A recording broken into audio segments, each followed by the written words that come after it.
इसके साथ फुसफुसाता जंगल। जंगल के उस हिस्से में जिसे फुसफुसाता जंगल कहा जाता था, जहां पेड़ बूढ़े के सागों जैसे झुकते थे और हवाएं भूली बिसरी लोरियां गाती थीं, एक लोमड़ी रहती थी। नाम था उसका फर्न। बाकी लोमड़ियों के उल्ट फर्न को शिकार या चालाकी में कोई दिलचस्पी नहीं थी। उसे तो बस कहानियां पसंद थीं, दूर देशों की, बहादुर जानवरों की, और उन रहतों के बीच सरसरा कर कह जाती थी। हर शाम तारों के टिमटिमाने से ठीक पहले फर्न महावत वृक्ष के नीचे बैठती, कान ताने दिल थामे, और जंगल जैसे उसे पहचानता हो धीमे से फुसफुसाता। लेकिन एक रात कुछ अलग था। जैसे किसी ने पूरे जंगल को चुप्पी की चादर ओढ़ा दी हो। न उल्लुओं की हूटिंग, न मेंढकों की टर्राहट, यहां तक कि झींगुर भी खामोश थे।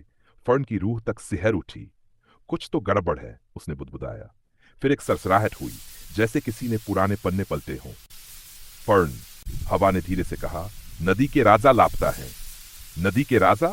फर्न की आंखें फैल गईं। वो राजा थे एक विशाल बूढ़े कछुए, इतने पुराने कि शायद चांद के पहले जन्म के भी गवाह थे। वो नीलाधार नामक नदी में रहते थे, गहराई में शांति के रक्षक बनकर। अगर तुम न रहे तो जंगल का संतुलन बिगड़ सकता था। फर्न ने बिना देर किए फैसला किया, मुझे उन्हें ढूंढना होगा। वो दौड़ी, छपकती गिलहरियों, सपनों में खोए हिरणों और अलसाए भालुओं के पास से निकलती हुई सीधे उस जगह पहुंची जहां नीलाधार बहती थी। पर आज वो नदी न नीली थी, न निर्मल। पानी गाढ़ा हो चुका था और उसका बहाव सुस्त।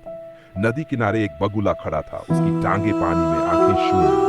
लूमा, फर्न ने पुकारा। बगुला चौंका, फिर पहचान गया। फर्न, तुम यहां? तुम वो गायब हैं, फर्न ने धीरे से कहा। लूमा ने गर्दन झुकाई। 3 दिन हो गए, नन उन्हें देखा, नन उनकी आवाज सुनी। क्या तुम मुझे उनकी सबसे गहरी जगह तक ले चल सकती हो? फर्न ने पूछा। लूमा ने सिर हिलाया और दोनों चल पड़े, नदी के उस हिस्से की ओर जहां सूरज भी घुसते घबराता था।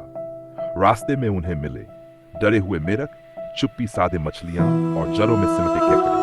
अचानक एक गूंज सुनाई दी, जैसे कोई बूढ़ा आवाज दे रहा हो। फर्न, वो आवाज तुम्बो की थी। दोनों भागे वहां तक जहां एक चट्टान गिरी पड़ी थी। नीचे फंसे थे तुम्बो, थके हुए पर जिंदा। क्या हुआ? फर्न ने पत्तों से उसका चेहरा साफ करते हुए पूछा। तुम्बो ने लंबी सांस ली। भूस्खलन हुआ और मैं फंस गया। फर्न ने फौरन लूमा को देखा। हमें मदद चाहिए। उसी रात जंगल एक हुआ। भालू आए, हाथी आए, बीवरों ने पानी रोका, खरगोशों ने चट्टान के नीचे रास्ता खोदा, और भोर होते होते तुम्बो आजाद थे। सारा जंगल चिल्ला उठा, राजा जिंदाबाद। फर्न मुस्कुराई। उसने कोई तलवार नहीं चलाई थी, कोई जादू नहीं किया था, बस कहानियों में भरोसा किया और दोस्त बनाए। और उस दिन से फर्न सिर्फ कहानियां सुनती नहीं थी, अब वो खुद एक कहानी बन चुकी थी।